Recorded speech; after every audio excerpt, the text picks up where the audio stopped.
This is another table that I have drawn from the Periodization book that I think illustrates really well what phase potentiation is. Where you can see that again we have the preparatory phase and the competitive phase. And then we have periodization up here and the scope of training, where periodization is a kind of motor ability that we are focusing on, and scope of training is what it requires us to improve in order to get a better like motor ability, how to improve it. So first off, we have the anatomical adaptation, or if you want to call it the general preparation phase. Then we have a block of focusing on max strength, which requires us to increase our recruitment of fast twitch fibers. Fast twitch fibers are the muscle fibers that are the hardest to recruit.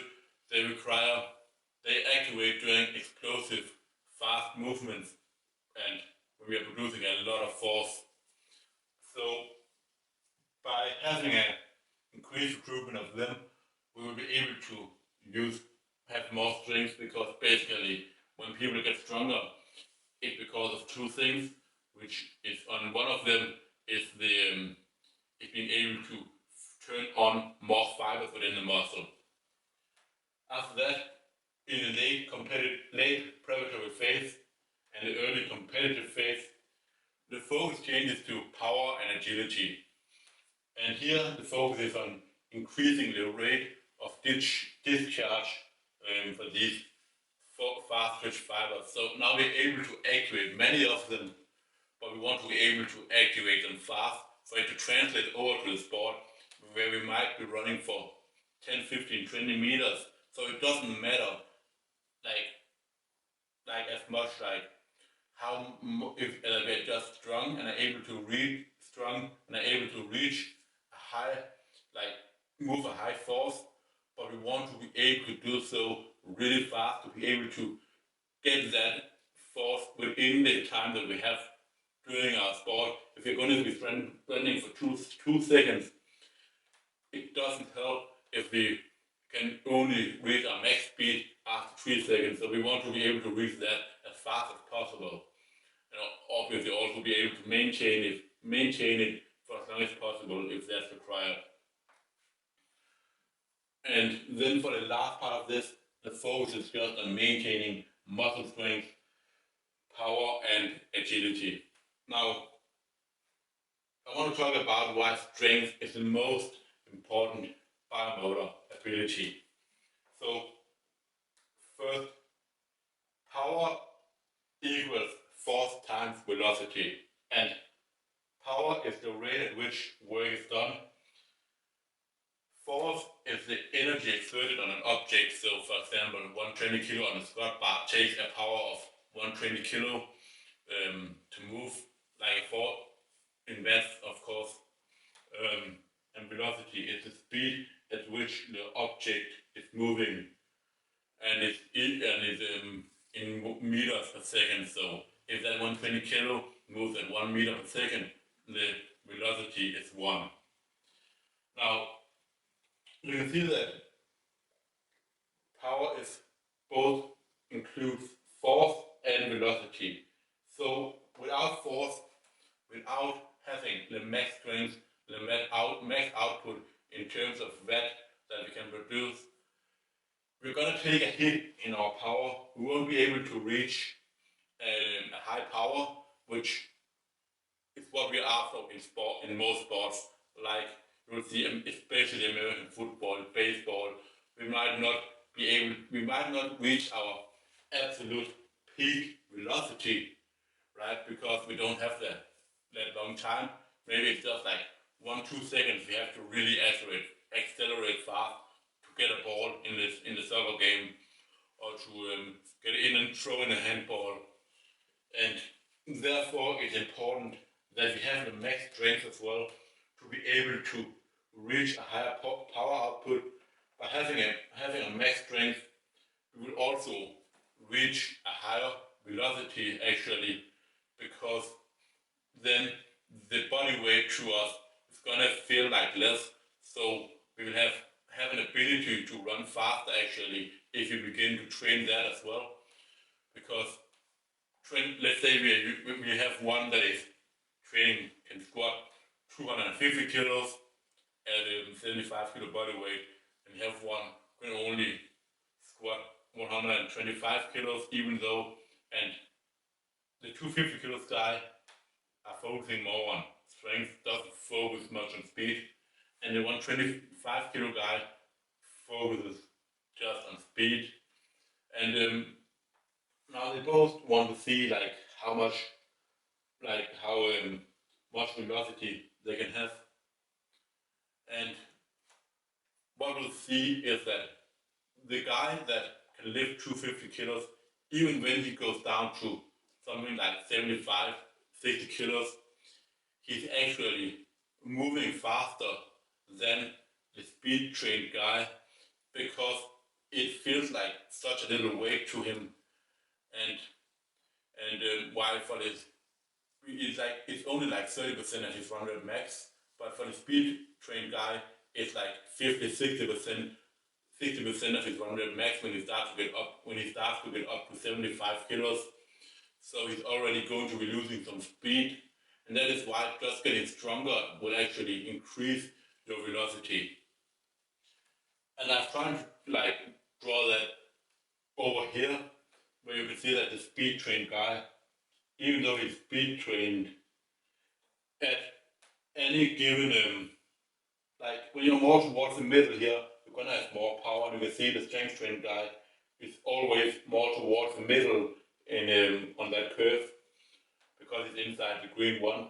So first of all, what you'll see is that the speed trained guy never reaches as much force, and also at any given speed, the strength trained guy is moving with higher velocity, right? So it doesn't matter if this guy here is able to reach a higher velocity. Actually, I should draw that, because he might have he might be able to actually move faster overall, but maybe it's gonna take a while for him to reach his max velocity, and therefore he'll not be able to reach it ever during the game, because he's basically not working in those durations of like the time it takes to what should I say the time he has available to reach a certain amount of force. He's gonna be too slow. So strength is basically the requires high activation of fast twitch fibers, as I already mentioned. And increased strength equals 1. Speed improves power to weight ratio.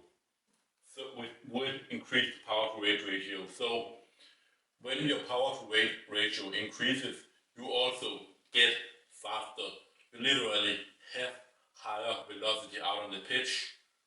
So because you can do a certain amount of work faster, if you can do it at the same weight, then you're obviously going to be moving faster, because then power to weight ratio, with speed we have the velocity, and with power we have the max strength, and you're able to exert more force into that with that given weight, right? More power. So you also need to have an increase in velocity when when the strength goes up so much, so will your velocity, because you're always working with the same weight. The second one is that stronger muscles can work at a specific absolute velocity for longer. So if you have to, let's say, again, the guy who is 250 kilos, who can squat 250 kilos, and the guy who can squat 25, and they both have to run with a speed of like let's say 3 minutes per kilometer, 20 kilometers per hour, and see who can do that the most for endurance. Simply because the guy who's got 250 kilos, he are able to generate more power, stuff like that, has a higher 1 rep max, are able to, or let's say he can run with heavier weight because then it becomes more specific. Then when he gets lighter and it's just his body weight, even though he's not training as much with his body weight, it's going to be so little of the max he can do, and therefore he can actually maintain that longer than someone who has trained more for speed.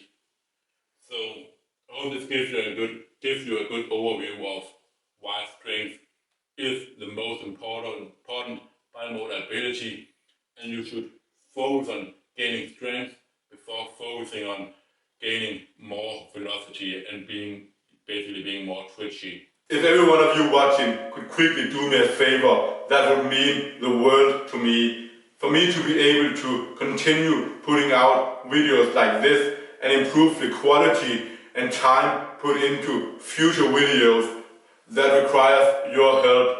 So if you can either leave a like or a comment on a video, subscribe to the channel, or share my work with a friend, that would be hugely appreciated. For now, back to the video. For the end of this video, I want to touch on the fundamentals of success in periodization, which again are 4 things that Tudor Bompe developed and came up with that he thought was important through his many years of mastering periodization and working within this industry. The first one is progressive overload, and I've talked about this many times before with the progression models. When you're working within the microcycle, there should always be increases from microcycle to microcycle in the stress that you're having. And then there should also be an increase in stress from macrocycle to macrocycle and not just from microcycle to microcycle. So you're building upon each macrocycle every time. So you're seeing increases first in the microcycle where you're going up here, then you go starting a little bit further down for the next one, but you're ending up at a higher peak for when you are finishing that next macrocycle. And that progressive overload can obviously be in terms of more weight, and it can be in terms of more volume, it can be in terms of like exercises that you're doing, things like that can also depend on that. Yeah, so basically we want our body to always be stressed and forced to adapt. We always want to do stuff that are challenging. The next thing is variation. And variation is needed to avoid adaptive resistance, which is what we run into when directed adaptation stops working.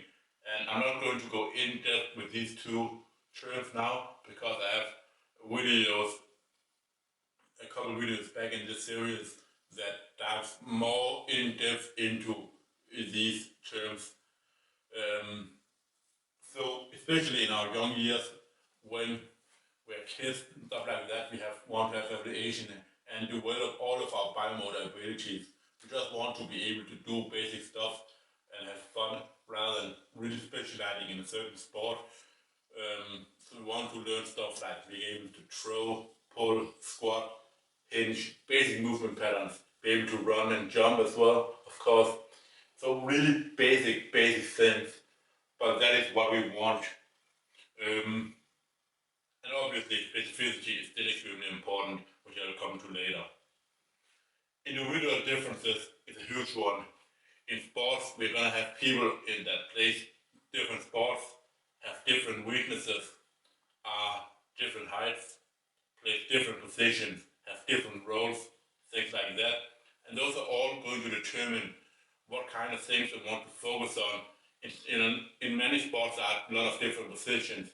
A midfielder in soccer are not going to have the same demands as a winger, where they're going to be more high intensity sprints out there and are dribbling more with the ball at high speeds.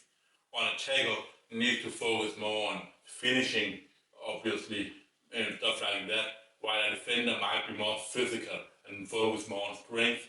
So you can see how all of these things really determine what we want to focus on. If you look at the sports, something like gymnastics are focusing hugely on maximal strength, especially on the rings, but they're also the routines lasting a good amount of time. So they want to focus also on strength endurance. It doesn't matter if you can just do like ring for a few seconds and then plank for a few seconds, and then you start to run out of energy and you can't complete the rest of your routine. But also on the floor, it's a lot of power needed because you're making these explosive jumps. While for something like what would we say, like marathon running, it's obviously just endurance, so they're not going to be focusing on the strength development at all. Then lastly we have specificity, and as I said, it is extremely important because you obviously want to do exactly what your sport demands of you, or at least very close to. As I've shown with the phase potentiations, where it becomes more and more specific over time, it's good to have variation in the early stages, but it needs to be transferred over. We need to train the specific stuff that we have to be able to do the specific biomotor abilities like power, like endurance, and agility. It doesn't matter if we're strong, if we cannot get it transferred over to being able to having a good rate of force development when that is needed. And obviously, in many sports, there's also a technical part. Like in soccer, we need to be able to dribble the ball, make the passes, things like that. And we have to practice that in isolation as well. But that is something that can be practiced year round and has nothing to do with what we are doing in terms of raising our physical biomotor abilities, because these like practicing passes, like dribbling, ball control, is not physically demanding.